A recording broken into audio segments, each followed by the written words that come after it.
But I'm curious about how your mind works. When you reminisce, is it very rich in the visual domain? Is it dominated by one modality? Do you have a great ability to hear people's voice when you're reminiscing? Could you tell us a bit about how you view your own memory working?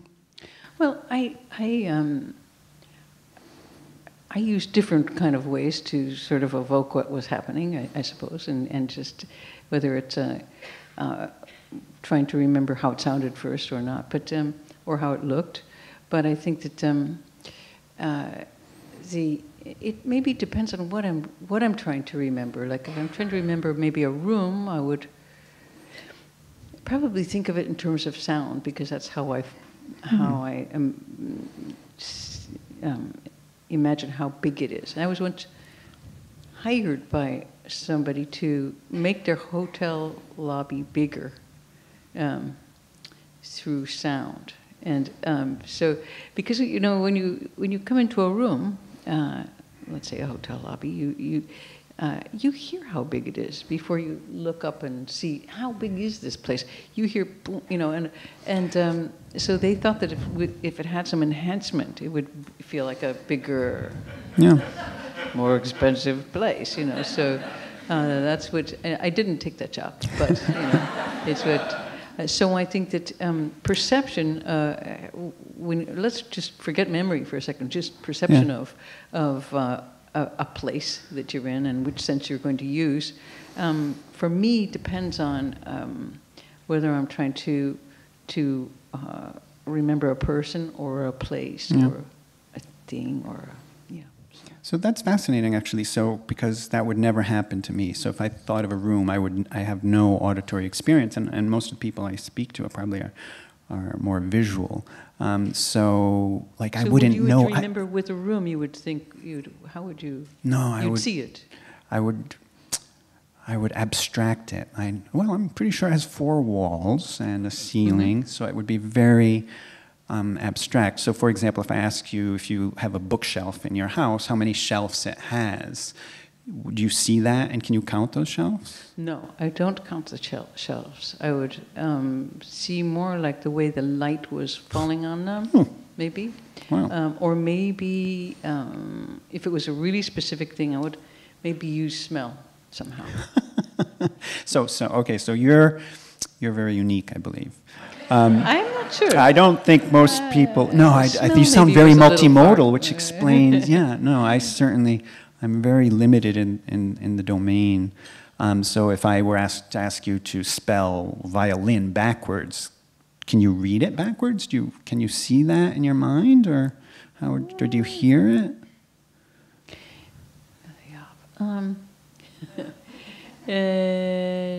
Let's see. I would maybe hear it. Yeah. I would try to hear it. Yeah. Would you? It's fascinating. No, I have to verbalize it, V-I-O-L-I-N it, and then I just invert it, I-N-L-I-O-O-I-V. So, no, I'm very boring, and my inner eye and ear are extremely boring because I really don't have that ability. The memory, of course, is there.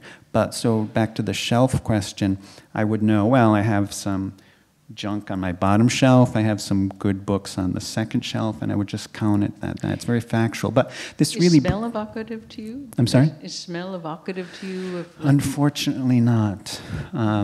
No, and this might explain why I'm not an artist and why you're such a... Well, I think that it seems like that's so directly connected for a lot of people with a distant memory. I think the smell of chalk can put you back in your first grade room. Absolutely. And I think that's the, or it can create some displacement in time, because which is sort of the basis of perfume, for example, is the creation of desire, really. Absolutely. That you would smell this thing and have this feeling that you're transported to another place, usually a better place, and maybe, let's say, Paris on a certain kind of cloudy November day. There Yeah. you are. You know, it's all, and that smell just is. You're suddenly there. You can see the weather. You can see the way the lights are coming on. You know who you're with. Now you have never been to Paris. Little problem. So how can you remember it? But it does. It has a way, I think, of creating this kind of feeling of longing, of that you don't have something that you really want, or of reverie, pulling you to the past. I think at least I think that's typically I suppose Proustian thing of like absolutely. being The able Madeleine. to have something so primitive. One of our most primitive senses is one very connected with memory, but that really is fascinating to me, because and I don't know if you've talked to this about with other people, but we are very different. And when we're reminiscing, I don't think people, certainly speaking for myself, have that richness that a lot of people have. And I think that does influence people's outlook on lives and their chosen professions. in our culture, I think we're not so encouraged to do that. That's true. Yeah. But I'm just thinking of a meal I had once in Japan, which was a little. It's a box. It's like a memory box, and it has full of little drawers, and each taste and smell is supposed to remind you of another, thing. So you'll have one that's sort of a very cold metallic thing, and each one is so evocative. And I think that we're not so well trained or in this country to use our senses that way. I don't think they sort of have gotten a little bit dulled by the immediacy of what we're supposed to be doing, like this, So we're really kind of too busy to do that. To dwell within our senses, I agree. Yeah. It's certainly in part trainable, but there is something unique about our brains, and a professional chess player, for example, they have this ability to keep the image of 10, 12 boards simultaneously in their head. And that's, of course, part training, part some sort of innate skill. That certainly, that can be developed, and certainly that happens, but I think those things go hand in hand. Mm-hmm. And another question I would have for you relating memory and our limited capacity to store information is for someone like me who it's difficult to memorize a whole speech or the lyrics of a song.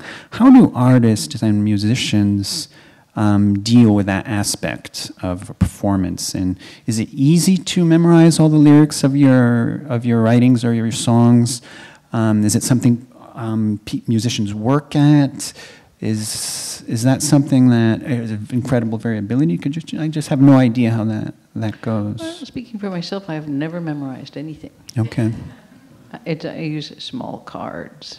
Okay, interesting. I consider it a waste of time to memorize things. I mean, I don't know. I think other people do memorize their lyrics, or they really. And I think but I don't have these kinds of skills, not just memory skills, but also skill to realize that what you're saying isn't necessarily what's happening at the moment. In other words, I'm not an actor, so if I'm in the middle of